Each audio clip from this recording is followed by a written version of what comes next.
إهداء إلى حبيبتي هدى من فرح. وهذا شنو بعد؟ خالتي الحبيبة هدى، كل عام وانت بخير وأنا أحبك كثير يا صاحبة القلب الطيب والأيادي البيضاء. شهد مشعل. ونعم الله، طالعوا شوفوا في ضيافتهم. لماذا لا تسجلوا حلقة من برنامج في ضيافتهم مع هدى حسين؟ لقد اتفقنا معها ولكنها أجلت التصوير. الحمد لله يعني مو احنا اللي قلنا.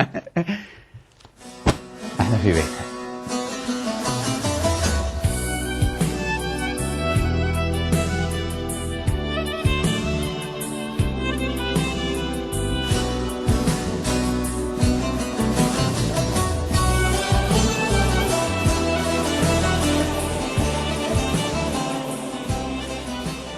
أعزائي المشاهدين، في البداية طبعا لا شك ودنا أن احنا نبارك لك على الجائزة اللي أخذتيها في الفترة الأخيرة، وهي جائزة الإبداع في المهرجان العربي بالقاهرة. ألف مبروك لك وتستاهلين. كانت عن سهرة العقد. أي نعم، شكرا لك والله يبارك فيك. وفعلا هذه جائزة الإبداع لأحسن ممثلة في سهرة العقد، والحقيقة فرحت فيها وايد يعني مثل ما يقولون حصاد سنين طويلة. وإذا أنا فزت في هالجائزة فهو فوز باسم الكويت أولا وأخيرا يعني. الله يوفقك يا رب. يعني المشاهد يحب يتعرف أكثر. يمكن هدى ما طلعتي في لقاءات عديدة كثيرة من خلال التلفزيون، يشوفونك في المسلسلات. البداية كانت مع حبابة، مع رحمة الله عليها مريم الغضبان في مسلسل حبابة. هل كانت هذه بالفعل هي الانطلاقة الفعلية والخط السير اللي هدى يعني أعمال تخص الطفل اتجهت لها؟ لا شوف، هي يعني ما كان في توجه عندي بالبداية للطفل، كانت بالصدفة بأمانة يعني. يعني مسلسل حبابة هي نتيجة أننا كنا نعمل في برنامج ماما أنيسة، وبعدين شافني حمدي فريد الله يرحمه وطلبني أنه أنا أشتغل مع مريم الغضبان في مسلسل حبابة. وبعدين أنا مريم يعني الغضبان الله يرحمها رحمة الله ما يعني مو نجمة عندي، لا مريم ما أعرفها يعني مو نجمة وصاحبة مكانة ولازم احنا أطفال واحنا نشتغل معاها، فما تعني لنا هذه الأمور بشكل كثير. فلما كنت أشتغل معاها بالاستوديو كانت هي تضحك على حركاتي، كنت ملتشعة وجريئة وما أستحي. للحين ولا انتهى؟ لا شوية خجل، الحين شوية خجل. فكان في عندي الجرأة هذه، عرفت؟ وكانت هي تضحك وتستانس. ففعلا حبابة كانت يعني الانطلاقة انه هدى عافية عليها، جريئة وما تخاف من الكاميرا. ما شاء الله انت تنتمين الى اسرة فنية، يعني سبقتت شقيقاتك في بعض الاعمال، ويعني يعني ما شاء الله اكيد كان هناك تشجيع كبير لهدى. هل ذلك كان دافع فعلا لخوض المجال أم كان هناك يعني من لمس في هدى حسين موهبة جميلة رأى أنها لازم تنطلق مثل حمدي فريد لما قلتي؟ لا بس إحنا مثل ما أنت حضرتك قلت إن البيئة اللي حواليك كانت كلها فنية، وكانت أمي أيضا عندها الحس الفني الله يرحمها، يعني تتذوق مثلا إذا هذا الفيلم حلو، قصته حلوة، اللون، الديكور، الشكل. كانت حتى والدتي إذا لقت فينا موهبة تسقلها فينا، مع العلم ان ماما ترى يعني اميه جاهله، يعني ما تقرا ولا تكتب، لكن سيده بالفعل. وبعدين قلت لك مثلا اللي تحب مثلا الرسم تجيب لها اقلام وما اعرف ايش يلا رسمي، اللي تحب تفصل وتخيط تجيب لها اقمشه وما ادري شنو يلا فصلي، اللي مثلا عندها تنسيق البيت كل ساعه تبدل لها في قيره، تبدل ديكور وتشيل ديكور، تبدل ديكور وتشيل ديكور. فكانت تسقل فينا المواد بشكل عفوي تلقائي غير مقصود يعني. كانت اختي سعاد عندها الموهبه هذه يعني، وهي كانت صغيره هم خواتي ساعات لي تجابلوا اقعد احط ايديني كذي واسمع سويلفاتهم مالت قبل، ومنو بعد يقعد يسمعهم؟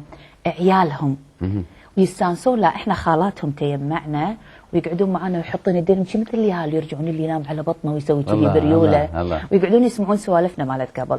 فكانوا يعني مثلا يعرفون ان سعاد كانت حابه الفن من البدايه. وصار المعهد العالي للفنون المسرحيه ايام زكي طليمات وما بعد هذا. جميل. فانضمت سعاد اختي وشجعتها الوالده والوالده الله يرحمها. بعدين لقوا عندها الحس والموهبه واشتغلت شرباكه واعمال كثيره يعني قبل. بعدين جات اختي نجاة ادخلت وراها بس قسم نقد. نجاة ما لها بالتمثيل، هي شوي اللي شطت عنه. نعم. اي نجاة قسم نقد وادب مسرحي وناقدة تخرع يعني. وقاسية يعني مو عينة يعني. أكيد بين اللي خلتك تردين للدراسة. جبت قالت لي يا أخوان سالفة الدراسة، ذكرني أقول لك سالفة هذه مالت الدراسة بعد. إن شاء الله. المهم فالمرحومة بعدين أختي ابتسام انضمت إلى المعهد في يعني للتمثيل. أختي سعاد لما كانت تروح للتلفزيون استوديو 3 اللي على البحر قبل، كانت عندها نوادر جحا وانا عمري 4 سنين رحت وياها. حلو. ولقوني هم جريئه 4 سنين ها، بس الانطلاقه الحقيقيه صح حبابه. فلما كنت يعني مع اليهال كانوا يبون مثلا ياهل يقول جمله، فاوقف اقول يا نعم يا نعم تقول واحده ما اتذكر الجمله، بس يعني واحده جريئه وتقول، فكانوا يخلوني على طول يعني اقول الجمل. فيعني تحس انه يمكن فعلا اللي حوالي، المؤثرات اللي حوالي هي يعني واساسا هي موجوده فنمت اكثر واكثر يعني. نعم، هذا الانتماء للاسره الفنيه هو اللي ما شاء الله كانت الانطلاقه الفعليه منه في مسلسل حبابه. نعم. وما شاء الله صار. هو صح، يعني يمكن انا كان حظي قوي في هذه المساله، انه انا لما بديت انطلاقتي كانت مع نجوم. ونجوم لها اسماء يعني. مريم الغضبان كان على فكره يمكن انا مشاهدي بسمع مريم الغضبان، لكن كان معي بالعمل شوف محمد المنصور، منصور المنصور، احمد الصالح، هيفاء عادل، عبد ابراهيم الحربي، ما شاء الله. يعني هؤلاء النجوم كلهم كانوا معي في العمل، بس كانوا هم عباره عن الستوري اللي احنا تحكيها. نعم. مريم الغضبان. نعم. فيعني كان يعني مثل ما يقولون صاحبة حظ، يعني انه انا هذه بداية قوية يعني. طبعا، وكنت جريئة، ومريم كانت تحبني وكانت تشجعني الله يرحمها وتخليني. من اللي دخلت هالمسلسل او كيف كان دخول كنت اشتغل برنامج ماما انيسة بالاذاعة، حمدي فريد شافني اعجب فيني رشحني لحبابة. ما شاء الله. وصارت وكان حمدي فريد واقف معاك، يعني نعرف بعض الاحيان يكون كان مخرج موجه ويعلمني والاداء، بس كانت عندي تلقائيتي ساعات يخلوني اسوي اللي ابي يعني في اطار الشخصيه نفسها. الله يوفقك. يعني اعزائي المشاهدين، ترى يعني ارتبط اسم هدى بشقيقتها سحر، وكان ارتباطكم وثيق واعمالكم ما شاء الله كثير. كانت الديو لهدى في الغالبيه من الاعمال اللي قدمتوها للطفل وغيرها لا شك. الآن سحر مو معاك، هل تفتقدين سحر لوجودها جنبك؟ مثلا لقيتي شخص يحل محلها؟ لا، ماكو شخص يحل محل سحر. أنا أفتقد النصف الآخر، كان نصفي على المسرح وتوازن، كان بالانس مسوية معي. والأعمال مو بس حتى أبي أمي مع التحية والمسرح. سحر كانت فنانة قديرة وما زالت هي فنانة قديرة يعني. وكفاية يعني الله أنعم عليها بحب الأطفال في برامجها بالإذاعة والتلفزيون، في تلفزيون قطر. بس بأمانة ما في وحدة يعني. ايش كثر فرق السن بينك وبين سحر؟ 4 سنين. هدى بدأتي بعصر يعتبر عصر الذهبي للدراما الكويتية، وكان يعني بالتحديد يعني رحلة العمر كانت من بداية العمل حبابة. عاصرتي هالمجموعة هذه من الفنانين اللي انت ذكرتيهم قبل شوي، النجوم كانوا في عمل واحد، نرى كثير من النجوم في عمل. شنو اللي يفتقده فنانين اليوم عن الفنانين اللي كانوا في ذاك الوقت؟ في كثير من الأخلاقيات يفتقدونها. أول شيء الالتزام، يعني أنا وايد أعاني منها هذه المسألة. أنا ملتزمة إلى أبعد حد يعني، وأحترم الأكبر مني سنا من الفنانين، حتى لو مو كان نجم، طالما انه هو فنان واكبر مني سنا اوقف له لما يدخل في اي مكان، وما احط ريل على ريل اذا دخل علي فنان كبير قدير بالعمر. ما ممكن اطلع من الباب واسبقه اذا ما هو يسبقني من الباب. انا هذه الاخلاقيات اللي تعلمتها من فنانينا الكبار. وبعدين الحميميه عندهم في العمل، الان نفتقدها كثير هذه الحميميه. كل واحد يلا يبي يخلص شغله ومشاهده، والانانيه انه لا انا تخلصني قبل، لا انا تخلصني قبل. لا، قبل ما كان عندنا كذي. غدانا كان واحد، عشاننا واحد، وحتى لينا من الصبح ريوقنا واحد ونقعد كلنا مع بعض الفنانين. غانم الصالح، سعاد عبد الله، اللي انا اقول لك عملت معهم، سواء محمد المنصور، خالد النفيسي الله يرحمه، حياة الفهد، مريم الغضبان، يعني شوف الأسماء اللي قاعد أقول لك إياها، علي المفيدي. أنا كل الأخلاق العالية تعلمتها من هؤلاء الناس. وبعدين أنا حظي كان أحسن من الفنانين، إنه أنا صغيرة عاشرت هذول الناس فتربيت عليهم، وأساتذة بالنسبة لي، وإلى الآن هم عمالقة وأساتذة. ما شاء الله. 10 سنين غبتي عن هالبلد بعد فترة الغزو العراقي الغاشم على على الكويت. عودة كانت في أليس وبلاد العجائب. كيف رأيتي هذه العودة والفراق اللي دام ما بينك وبين جمهورك الكويتي 10 سنين؟ طبعا البعض راهن على أنه هدى جمهوره خلاص اختفى ولن تعود مرة أخرى لمسرح الطفل. وكان في حديث بيني وبين زميل فنان، هذه يمكن لأول مرة أنا أقولها، بعد ما رجعت في أليس في بلاد العجائب، والظاهرة العجيبة اللي صارت في أليس في بلاد العجائب ما أعتقد أنها صارت لي فنان، لا في هوليوود ولا في بوليوود ولا في في الكويت. ليش؟ أنا أقول لك اللي صار. للاسف انه انا هذه ما أرختها وما صورتها، بس الجمهور الان اللي يشاهدني واللي ياني في أليس هو بيأكد وبيشهد على كلامي. أنا لما حضرت المسرحية غنائية من الأول للآخر. نعم. كان قلبي يطق وأرجف وخايفة شلون أطلع على المسرح للناس بعد الغياب. قالت لي أختي نجاة، وكنت لما أختي نجاة كذي وحاطة راسي ببطنها شلون أبي أطلع، أبى أواجه الناس. يمكن الناس ما عادت تحبني، ما عادت تبيني، خلاص جمهوري قل. قالت لي توكلي على الله، والله الناس تحبك والناس تبيك وإلى الآن يغنون أعمالك المهم. فهي المسرحية غنائية. قلت لها أرجوك أخاف يصير أي شيء بالصالة نجاة لا تسكين، خلي الموسيقى تغطي الأصوات.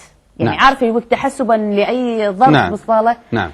قالت لي بس إذا كان في تصفيق بطفي الموسيقى. قلت لها ما يصير غنائية. تقولي خلاص صار اللي تبينه بيصير، ما راح أسك الموسيقى ولا راح أوقف لأنها غنائية ما يصير توقفها. نعم. ودخلي توكلي على الله على المسرح. قلت لها أوكي. عبير أحمد معطية يعني وياها للجمهور، وأنا معطية قفاي لأن هي تبتدي هزينا يا ديرفا، هزينا يا ديرفا، أنا قاعدة قدام وخيتي من قفا، اللي هو أنا معطية ظهري نعم. للجمهور. نعم. فالحين بدت الأغنية قاعد تغني عبير قاعد تغني من التصفيق والخبط بالأقدام على المسرح وفوق البلكونه. وكان احد الشيوخ كان حاضر، كان راعي ما قصر لهذا العمل، والفنانين والناس اللي كانوا حضور. خبط الاقدام وهودا جاسم يعقوب البعض هودا يعني انزين، والصراخ. وكان 3 عروض اول يوم. واللي تيبب واللي اشوف نون يكتون من بعيد واللي ما يعني الشغله فوضى غريبه. فنجاة وقفت الموسيقى. قالت لهم وقفوا الموسيقى خلاص. وقفت الموسيقى والله من غير مبالغه، واقول لك الجمهور اللي حاضر هو يشهد فيها، انه اللي فوق كله نزل، واللي على المسرح اللي على بالقاعه تحت كله طلع لي على المسرح. بشيت ريولي ما شالتني. الله. اهو بكي، مو بس انا ابكي، الحريم تبكي واليهال يبكون والبنات يبكون والريايل يبكون واللي علم الكويت واللي تكتنون واللي تقول انا حالفه واللي تقول انا ناظره واللي جايبه ذبايح برا. تعالي طوفي، والله العظيم اقول لك والله وتعالي طوفي الذبايح واللي يعني شيء غريب. وهذا كان تخيل في كل عرض يتكرر. كل عرض؟ انا عندي 3 عروض باليوم. فتخيل انه الجمهور الاول اللي مو شايفك خلاص شافك وطلع. طيب الثاني اللي جاي مو شايفك لاول مره يشوف هدى.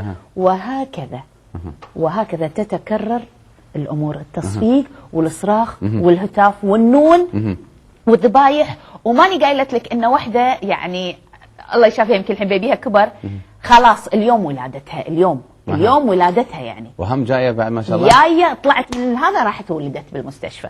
ما شاء الله. تخيل يعني. سمت ما قالت ايش سمت. طيب هذا ما يؤرخ يعني اللي هو دحين. يؤرخ اكيد. يعني شيء عجيب. الحمد لله والشكر. الحمد لله. هذا فضل من رب العالمين لا شك. طبعا. يعني خذتي اكثر. مش بس فضل من رب العالمين، ما في شك. هذا ولاء الكويتيين وحبهم اللي حبوا من قلوبهم واخلصوا. بالفعل. هذه لازم تنقال كلمة حق لازم انا اقولها. بالفعل. جميل. خلينا نروح لسؤالي الثاني. بتبكين يلا هدي انت. خلينا اكمل والله. انا خربطت اوراقي على حكيت هذا. خذتي اكثر من مره او اكثر من تجربه الاعمال والادوار الكوميديه، يمكن مثل مسلسل الشقردي، لكن اساسا انت بعيده عن هذه الادوار. هل تعتقدين ان تجربه الكوميديا نجحت مع هدى حسين؟ ايه يعني بدليل انه انا يعني لما اشوف الناس والمعجبين حتى جمال الردهان اللي كان معي بالشقردي عمل دور حلو، كان يقول لي هدى ودنا جزء ثاني يعني نكتبه، او مبارك الحشاش يكتب لنا الله يذكره بالخير ونخوض العمل. عليك سعيد ومبارك ايضا كانت تجربه ثانيه كوميديه. ليش هي كانت حلوه؟ لان النص يا بركات كان مكتوب حلو، يعني مو كل واحد فينا ينكت على كيفه. يعني اللي ممكن يكون الاعتماد على النص. طبعا ما هو انت لما تقول نص الكوميدي الشطاره في انه الموقف يكون حلو، ولكن في هناك ناس عندهم ملكه خفه الدم. طبعا ما في شك.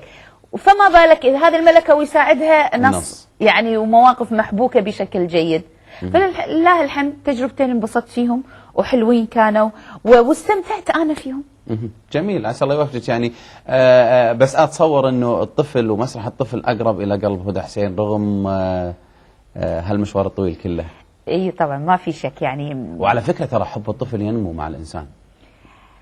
هو اجيال اجيال يعني. أيوة. تعرف شلون يعني مثلا اللي كانوا صغار معي كبروا وصاروا ماماهات ماماوات، صاروا امهات صاروا امهات.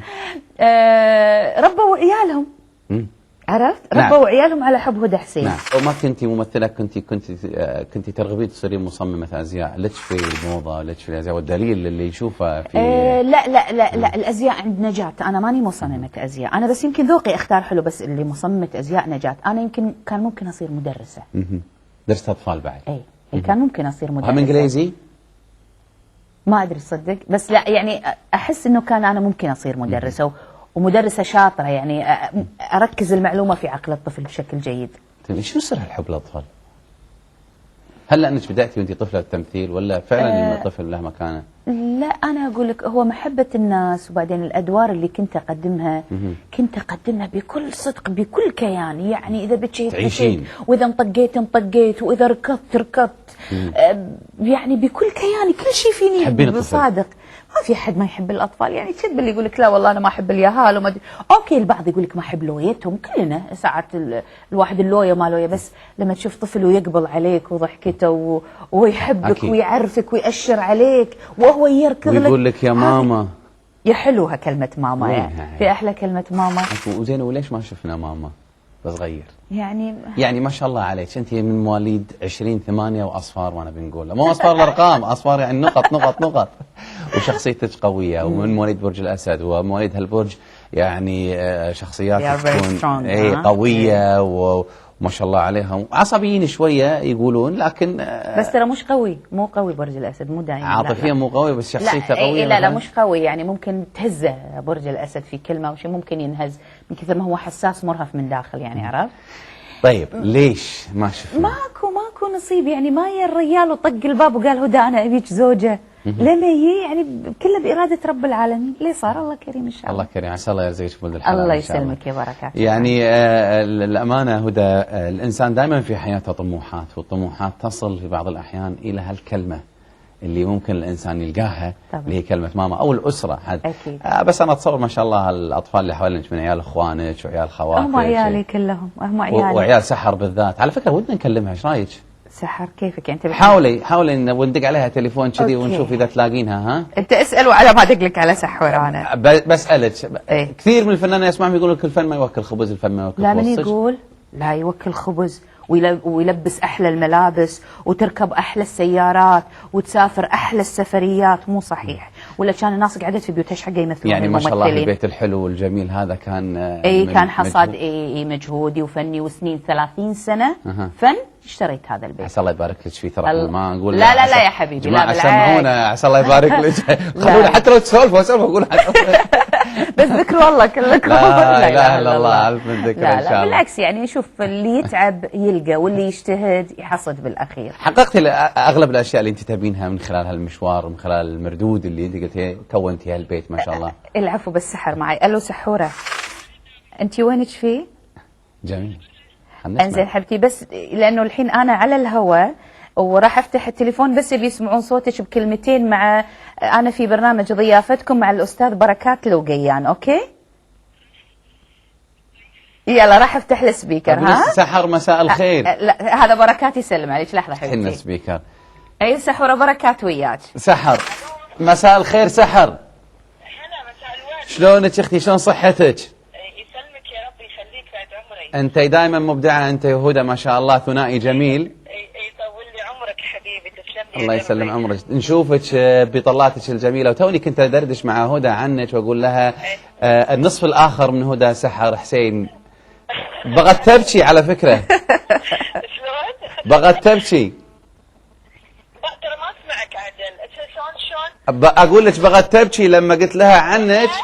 هداوي حبيبه عمري، هداوي هاي حبيبتي وصديقتي عاد. عسى الله يخليكم لبعض يا رب. يطول لي عمرك. شلونك انت؟ هل راح نشوفك في عمل مسرحي قريبا ان شاء الله مع هدى؟ لا تحجبت سحوره. لا مسرحي؟ اها يكبرها عند الله.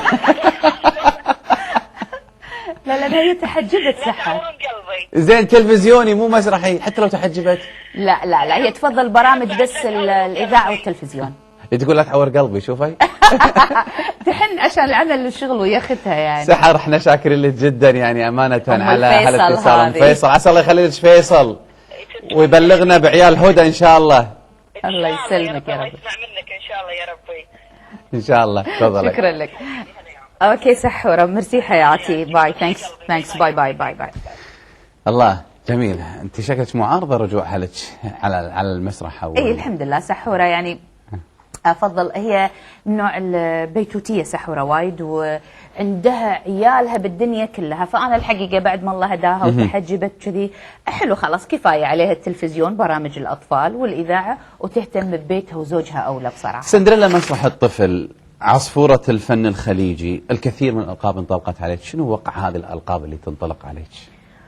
والله شوف، عصفورة الفن الخليجي هذا المنتدى اللي مسوي لي اياه بدر العليان. طبعا انا تفاجأت في هذا الموقع. موجه له التحيه. اي انا تفاجأت في هالموقع. قالوا لي ان لك موقع.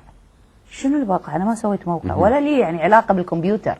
فقالوا لي لا، لك موقع جميل مسوي بدر العليان، وموقع رائع، واول فنانه خليجيه يتسوى لها موقع. قلت زين. دخلت على الموقع ولا ارشيفي وصوري واخباري واشيائي الصغيره والكبيره. حلو. فلقيت يعني ابسط الامور هم عارفينها، والمصداقيه عندهم الصدق في الخبر. يعني مثلا الان لو في خبر بالجريده ما ينزلونه دايركت من الجريده، لا يدق علي هل صحيح ولا تبين نصلح فيه عشان الناس تثق فينا اذا دخلوا السايت. يعني الحين هم بعد بيعنون ترى بركات زار عندهم خبر الحين، انت عندهم انك انت جايني وان في ضيافتكم، ونشر الخبر في النت او في السايت قبل لا انت تجي. الله الله الله الله اداره. اي اقول لك اي والله يعني هاي محبه الناس. اكيد عسى الله يوفقك ان شاء الله. اعزائي المشاهدين، لو تشوفون كميه الاشياء اللي موجوده كهدايا ورسائل والبومات وتحف و شفتوه قبل شيء انا اتصفح ما شاء الله، يا ريت عندي هالمحبين. لا وانت محبوب. انا عندي ان شاء الله، بس انت لا اكيد محبوب باذن الله. محبوب، انت اخلاقك العاليه محبوب. الله يسلم فيها. عمرك، هذه شهاده اعتز فيها يا والله. هدى. ايش رايك نروح نطل شويه على الاشياء اللي موجوده يتعرفون عليها المشاهدين؟ تفضل. توكلنا على الله.